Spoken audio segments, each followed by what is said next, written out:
Friends, welcome to my channel. ഇന്ന് ഞാൻ ഉണ്ടാക്കുന്ന ഒരു ഹെൽത്തി സ്നാക്കാണ് പൊട്ടറ്റോ പക്കോട. നമുക്കത് ഉണ്ടാക്കുന്നത് എങ്ങനെയെന്ന് നോക്കാം. 2 പൊട്ടറ്റോ, ഇത് പുഴുങ്ങണ്ട കേട്ടോ, നമുക്ക് പച്ചക്ക് തന്നെ ഉപയോഗിക്കാം. ക്യാരറ്റ് ഇഷ്ടമനുസരിച്ചെടുക്കാം. ഞാനൊരു ചെറിയ ക്യാരറ്റ് എടുക്കുന്നു. ക്യാരറ്റ് ഇഷ്ടമാണെങ്കിൽ എടുത്താൽ മതി കേട്ടോ, വേണമെങ്കിൽ എടുത്താൽ മതി. ഹെൽത്തി സ്നാക്കാണ്, ഇഷ്ടമുള്ള വെജിറ്റബിൾ എടുക്കാം. ഞാനിപ്പോൾ ക്യാരറ്റും ആഡ് ചെയ്യുന്നുണ്ട്.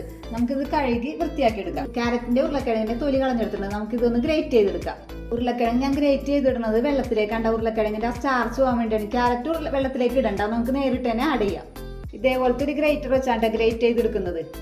വെള്ളത്തിലേക്ക് ഞാൻ ഗ്രേറ്റ് ചെയ്ത് ഇടണത്. ഞാൻ ഇതേപോലെ ഗ്രേറ്റ് ചെയ്തെടുത്തിരിക്കുന്നത് ഉരുളക്കിഴങ്ങ്. ക്യാരറ്റ് ഗ്രേറ്റ് ചെയ്തെടുക്കാം. ക്യാരറ്റ് വെള്ളത്തിൽ ഗ്രേറ്റ് ചെയ്യേണ്ട വേറൊരു പാത്രത്തിലേക്ക് ഗ്രേറ്റ് ചെയ്തെടുക്കാം. അതിൻ്റെ കൂടെ തന്നെ ഇഞ്ചിയും വെളുത്തുള്ളിയും, ചെറിയ കഷ്ണം ഇഞ്ചിയും 2 അല്ലി വെളുത്തുള്ളിയും ഞാൻ ഗ്രേറ്റ് ചെയ്തെടുക്കുന്നുണ്ട്. ഈ പൊട്ടറ്റോ നമുക്കിത് പിഴിഞ്ഞെടുക്കാം കേട്ടോ. പിഴിഞ്ഞൊരു പാത്രത്തിലേക്ക് മാറ്റാം. ഇതേപോലെ പിഴിഞ്ഞ് നല്ലോണം നമുക്ക് മാറ്റിയെടുക്കാം കേട്ടോ. അതിൻ്റെ ആ സ്റ്റാർച്ച് പോകാൻ വേണ്ടിയാണ് ഞാൻ വെള്ളത്തിലേക്ക് ഇട്ടത്. ഏത് വെജിറ്റബിൾസ് എടുക്കാം കേട്ടോ. ബീട്രൂട്ട്, ക്യാരറ്റ്, കോളിഫ്ലവർ, ക്യാബേജ്, എന്തും എടുക്കാം. പിള്ളേർ വെജിറ്റബിൾ കഴിക്കാത്ത പിള്ളേരാണ് ഇങ്ങനെ കൊടുക്കുമ്പോൾ, പക്കോടയൊക്കെ ഉണ്ടാക്കി കൊടുക്കുമ്പോൾ അവർ കഴിച്ചോളും. ഞാനിപ്പോൾ ക്യാരറ്റ് മാത്രമേ ഉപയോഗിക്കുന്നുള്ളൂ. ഇതേപോലെ പാത്രത്തിലേക്ക് മാറ്റാട്ടോ, നല്ലോണം പിഴിഞ്ഞിട്ട്. ഗ്രേറ്റ് ചെയ്ത് വെള്ളത്തിലിട്ട് ഞാൻ പിഴിഞ്ഞ് വെച്ചിട്ടുണ്ട്. ക്യാരറ്റ് ഗ്രേറ്റ് ചെയ്ത് വെച്ചിട്ടുണ്ട്. നമുക്ക് ഇഞ്ചിയും വെളുത്തുള്ളിയും ഗ്രേറ്റ് ചെയ്ത് വെക്കാം. ഒരു ചെറിയ സവാളയും ഒരു പച്ചമുളക് എടുക്കുന്നുണ്ട് കേട്ടോ. അത് ചെറുതായിട്ട് അരിഞ്ഞു വെക്കാം. പൊട്ടറ്റോ പക്കോടക്കുള്ള ഇൻഗ്രീഡിയൻറ്റ് ഇതെല്ലാം കേട്ടോ. പൊട്ടറ്റോ, സവാള, ഒരു ചെറിയ സവാള, ഒരു പച്ചമുളക്, ഇഞ്ചി വെളുത്തുള്ളി ഗ്രേറ്റ് ചെയ്തത്, ക്യാരറ്റ് ഗ്രേറ്റ് ചെയ്തത്. നമുക്കിതിൻ്റെ കൂട്ട് തയ്യാറാക്കാം. അതിനായിട്ട് നമുക്കൊരു ചെറിയൊരു കുടിയൻ പാത്രം എടുക്കാം കേട്ടോ. നമുക്ക് ഇതെല്ലാം ഒരു ബൗളിലേക്ക് മാറ്റാം കേട്ടോ.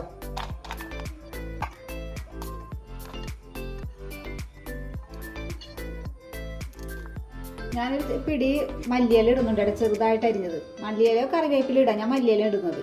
മല്ലിയില ഇഷ്ടമുള്ളവർക്ക് അധികം ഇടാട്ടോ. ഇവിടെ അധികം മല്ലിയിലയുടെ ഫ്ലേവർ ഇഷ്ടമില്ലാത്തതുകൊണ്ട് ഞാൻ കുറച്ചിടുന്നതുള്ളൂ. നമുക്കിനി പൊടികളെല്ലാം ഇട്ട് കൊടുക്കാം. അല്പം ഉപ്പ്, ആവശ്യത്തിനുള്ള ഉപ്പ് ഇടണം കേട്ടോ. ഉപ്പ് നല്ലോണം മിക്സ് ചെയ്യാം. ആ പൊട്ടറ്റോയും ക്യാരറ്റും സവാള എല്ലാം നല്ലോണം മിക്സ് ചെയ്യാം. ഇതിനകത്ത് തന്നെ ഒരു വെള്ളത്തിന്റെ കണ്ടന്റ് ഉണ്ട്. നമുക്ക് വേറെ വെള്ളം ആഡ് ചെയ്യേണ്ട ആവശ്യം ഉണ്ടാവില്ല. അല്പം മുളക് പൊടി, ഒരു നുള്ള് ഗരം മസാല അല്ലെങ്കിൽ കുരുമുളക് ആഡ് ചെയ്യാം കേട്ടോ. കുരുമുളക് പൊടി ആഡ് ചെയ്യാം. 1 ടീസ്പൂൺ വറുത്തരിപ്പൊടി. ഞാൻ 1 ടീസ്പൂൺ കൂടി വറുത്തരിപ്പൊടി ഇടുന്നുണ്ട്. അപ്പൊ മൊത്തം 2 ടീസ്പൂൺ വറുത്തരിപ്പൊടി, 1 ടീസ്പൂൺ മൈദപ്പൊടി.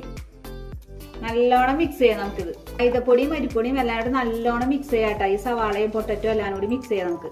കണ്ട, ഒട്ടും വെള്ളം ചേർക്കേണ്ട ആവശ്യമില്ല. ഇതിനകത്തുനിന്ന് തന്നെ വെള്ളം ഇറങ്ങി വരും കേട്ടോ. അത് നല്ലോണം വെള്ളത്തിന്റെ കണ്ടന്റ് ഇടുതേ. വെള്ളം നല്ലോണം കുഴച്ചപ്പോൾ കണ്ടില്ലേ നിങ്ങൾ? കണ്ട, വെള്ളം ഉണ്ട് ഇതിനകത്ത് തന്നെ. വെള്ളം ഒട്ടും ഒഴിക്കേണ്ട ആവശ്യമില്ല. നമുക്കിനി ഫ്രൈ ചെയ്തെടുക്കാം. അടുപ്പിലേക്ക് ഒരു പാൻ വെച്ച് ചൂടായിട്ടുണ്ട്. അതിനകത്തേക്ക് നമുക്ക് ഓയിൽ ഒഴിച്ചു കൊടുക്കാം. ഓയിൽ ചൂടായിട്ടുണ്ട്. നമുക്ക് കുറച്ചെടുത്ത് പക്കോട പോലെ ഇട്ട് കൊടുക്കാം കേട്ടോ. ഇതേപോലെ ചെറിയ ചെറിയ ബോളുകളാക്കി എടുത്ത് നമുക്ക് പക്കോട പോലെ ഇട്ട് കൊടുക്കാം. എന്നാലേ വേവുള്ളൂ. ഓയിൽ നല്ലോണം ചൂടായിട്ട് വേണം ഇട്ട് കൊടുക്കാനായിട്ട്. എല്ലാവരും ഇത് ട്രൈ ചെയ്ത് നോക്കണം കേട്ടോ. വീഡിയോ കാണാൻ എല്ലാവരും സബ്സ്ക്രൈബ് ചെയ്ത് സപ്പോർട്ട് ചെയ്യണേ. ആദ്യം നമുക്ക് തീ കൂട്ടിയിട്ട് ഇട്ടിട്ട് വേണം കേട്ടോ നമുക്ക് ഇട്ട് കൊടുക്കണം. അത് കഴിഞ്ഞ് തീ കുറച്ചിടണം. എന്നാലും ഇതിൻ്റെ ഉള്ളിൽ ഇത് കിട്ടുള്ളൂ. ഇതിൻ്റെ ഒരു സൈഡ് ബ്രൗൺ കളറായിട്ട് നമുക്കിത് മറിച്ചിട്ട് കൊടുക്കാം കേട്ടോ. ഇടക്കിടക്ക് മറിച്ചിട്ട് കൊടുത്ത് നമുക്കിതിന് ഫ്രൈ ചെയ്തെടുക്കാം നല്ലോണം. ഇത് ഫ്രൈ ചെയ്യുമ്പോൾ തന്നെ നല്ലൊരു സ്മെല്ല് വന്നിട്ട് കേട്ടോ. നല്ലവണ്ണം ബ്രൗൺ കളറായിട്ടുണ്ട് കേട്ടോ. നമുക്കിതിന് കോരി മാറ്റാം. ഒരു അരിപ്പക്കയിലേക്ക് മാറ്റാട്ടത്. ഇതേപോലെ ബാക്കിയുള്ളതെല്ലാം നമുക്ക് ഫ്രൈ ചെയ്തെടുക്കാം.